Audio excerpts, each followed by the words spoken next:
Key number 3, live with integrity.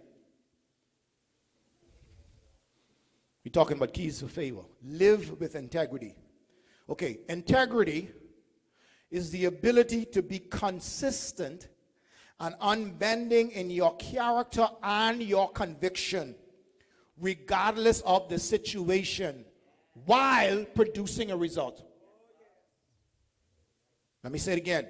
Integrity is the ability to be consistent and unbending in your character and your conviction, regardless of the situation. But you also got to produce results. So you can't get up and say, child, I've got integrity.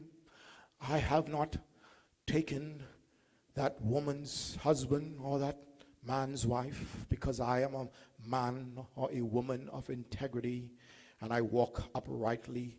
And then we look at the results that you're producing in your life and you ain't doing squat. No, you only got one side of the equation. You got the character side of it, but the other side of the equation, which is the production side of it, you don't have. So you still struggle. So you see good, decent, nice people still struggling. Because they got the character side of integrity, but their life ain't have no results because they ain't offering no solutions to nobody. So watch this. This is important.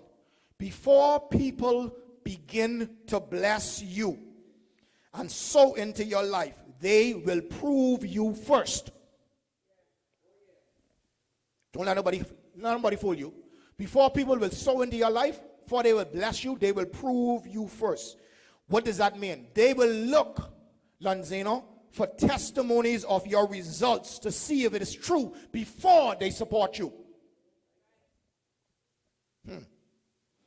Now, many believers, Christians believe. Adrian, wave at me. Thank you for your help. If I never told you before, thank you for your help because you started me on this pathway. Y'all give him a round of applause. Watch this. Many Christians believe that because they are anointed and that they are gifted, that people will be loyal to them. Watch this. People may give you attention, but they will only be loyal after they have cleared up the doubts about you.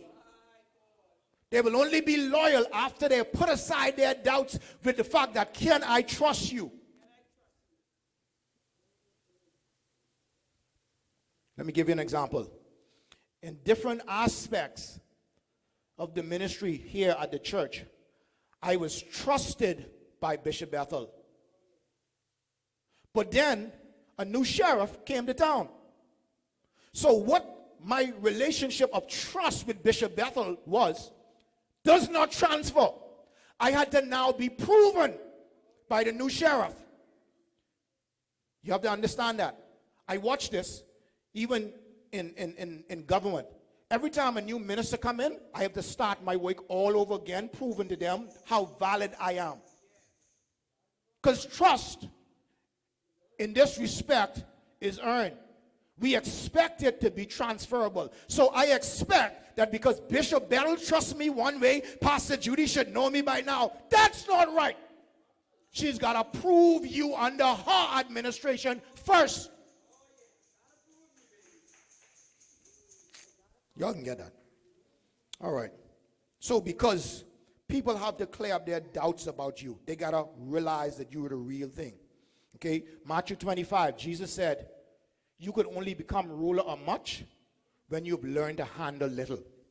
You got to understand that principle. So, here's the advice. You don't get upset at people who trying to prove you. You give them a chance to learn and discern. And once they have learned and discerned you, they will become your biggest evangelist. Oh, yes, sir.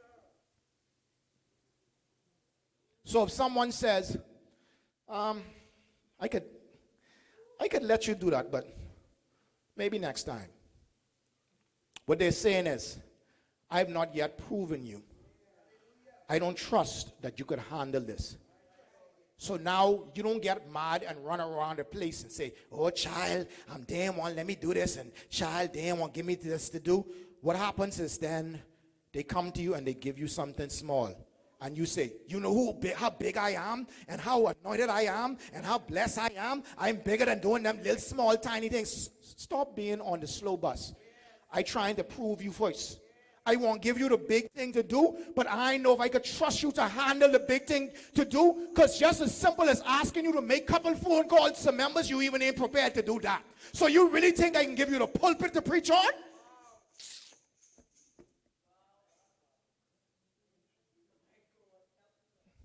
Anyway. All right. Here's the problem. Many people are too inconsistent. Okay? And only when you are consistent, people will submit to you. They will submit to your business idea, your whatever it is. They will submit to you only when you are consistent. Let me give you a prime example. All right. So I went to this restaurant in Freeport and ordered, Lorna and I. The food was amazing. It was good. We enjoyed it. Tipped the waiter, leave something for the chef, whatever else. Boom. I had some friends visiting. So I say, let me carry you all to this restaurant. They off the chain. Y'all care to tell me what happened? We got there, me with my big entourage. We sit down, and I was embarrassed because the food was horrible.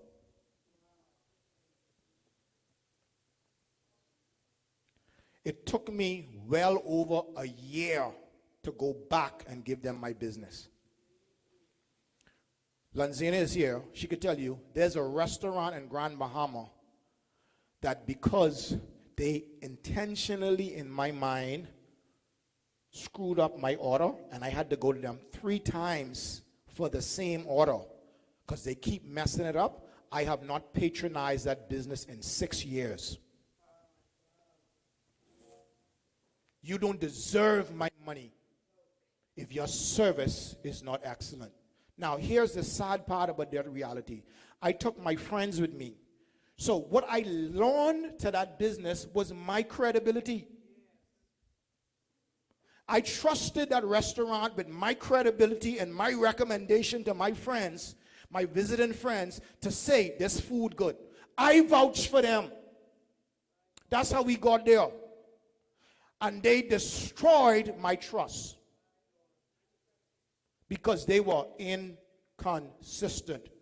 Their food had no integrity.